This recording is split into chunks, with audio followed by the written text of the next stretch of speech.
Воспитание подрастающего поколения и развитие физической культуры является одним из приоритетных направлений главы нашего города. Символично, что в канун Великого праздника Победы администрация города и общественно-патриотическая организация «Щит Осетии» проводит турнир по мини-футболу.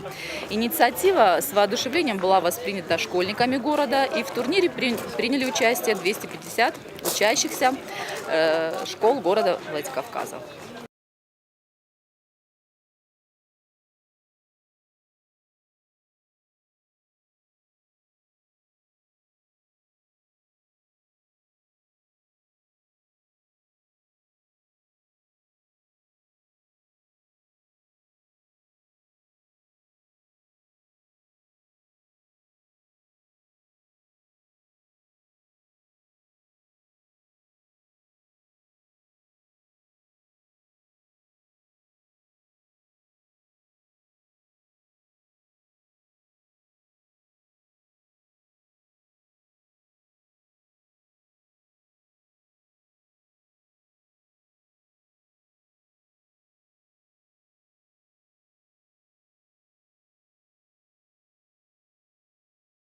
Турнир организован администрацией местного самоуправления города Владикавказ и общественной организацией «Щит Осетии».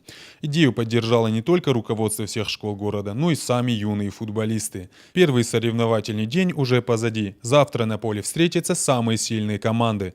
Они поборются за звание лучшей школьной сборной по футболу. Аслан Тумаев, Борис Сопоев, Осетия ТВ.